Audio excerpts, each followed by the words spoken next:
नमस्कार, मैं जय सोनी। आज के हमारे इस विशेष कार्यक्रम में मैं आपका सभी का स्वागत करता हूं। आज हम बात करने जा रहे हैं आरएसएस के 100 वर्ष की। जब से भाजपा की कार्य पद्धति से संघ से अलग होने लगी, संघ भाजपा से नाराज रहने लगा। जेपी नड्डा ने जब लोकसभा चुनाव से पहले कहा था कि अब भाजपा एक बड़ी पार्टी बन गई है, उसे संघ की जरूरत नहीं। उसके बाद मोहन भागवत ने खुलकर बोलने लगे और उन्होंने भाजपा नेतृत्व के कानों में गुदगुदी करनी शुरू कर दी। 10 जून 2024 को नागपुर में एक कार्यक्रम के दौरान आरएसएस प्रमुख मोहन भागवत ने भाजपा नेतृत्व को परोक्ष रूप से बताया कि सच्चा सेवक कहलाने का अधिकार केवल उसी व्यक्ति को है जिसे अभिमान न हो।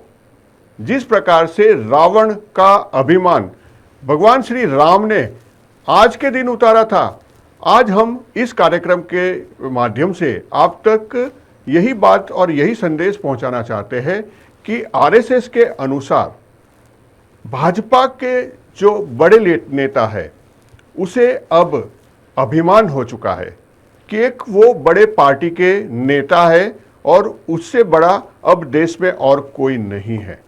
और यही बात आज हम आपको इस कार्यक्रम के माध्यम से बताना चाहते हैं कि जो आरएसएस के का जो संदेश है वो यही है।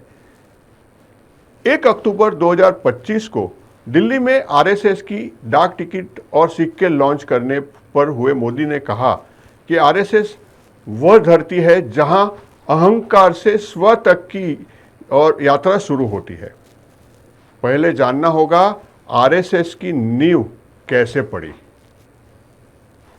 वर्ष 1923 नागपुर में शुक्रबारी झील के पास एक गणेश मंडल चल रहा था। पास में ही एक मस्जिद थी। जब हिंदुओं का एक धार्मिक जुलूस मस्जिद के सामने से गुजरा तो मुसलमानों ने आपत्ति जताई। इसलिए जिला मजिस्ट्रेट ने ऐसे जुलूसों पर प्रतिबंध लगा दिया।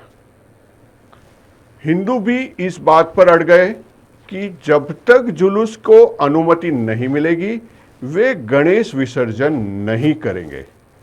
जिला मजिस्ट्रेट ने एक और बड़ा कदम उठाया और आगे बढ़कर डिंडी यानी कि भजन मंडली को मस्जिद के सामने से गुजरने पर रोक लगा दी।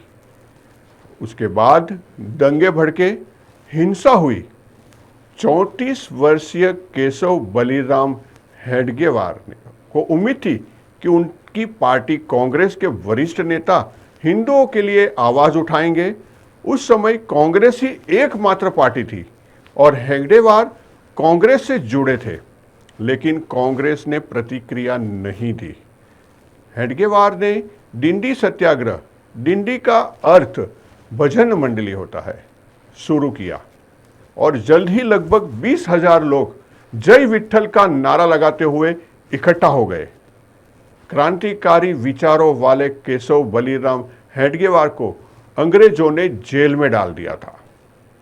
जेल में वे किताबें पढ़ रहे थे। उनमें से एक किताब उनके हाथ लगी, हिंदुत्व, हिंदू कौन है।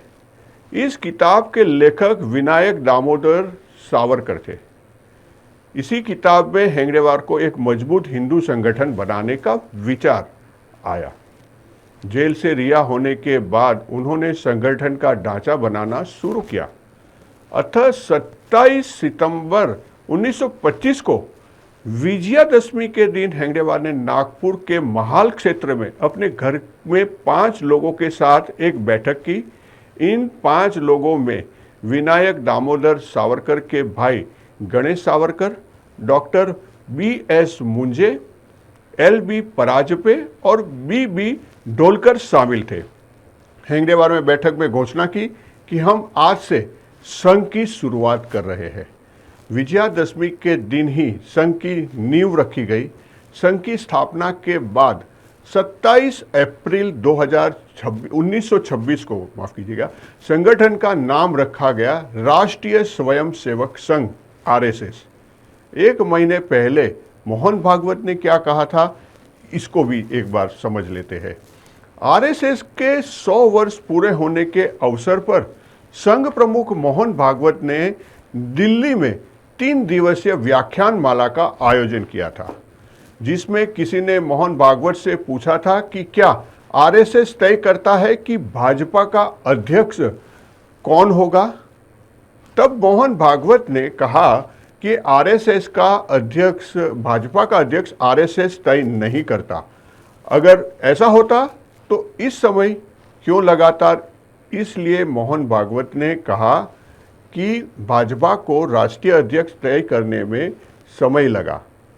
आरएसएस भले ही दावा करे कि भाजपा अध्यक्ष तय करने में उसका कोई हाथ नहीं है, लेकिन अब तक जितने भी भाजपा अध्यक्ष बने हैं वे किसी न किसी रूप में आरएसएस से जुड़े रहे हैं।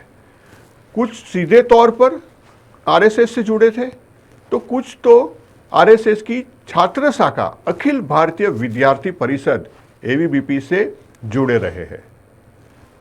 भाजपा और आरएसएस के बीच बदलते तनाव के बाद अब देश की राजनीति में एक नया अध्याय के जुड़ने की पूरी संभावनाएं दिख रही है।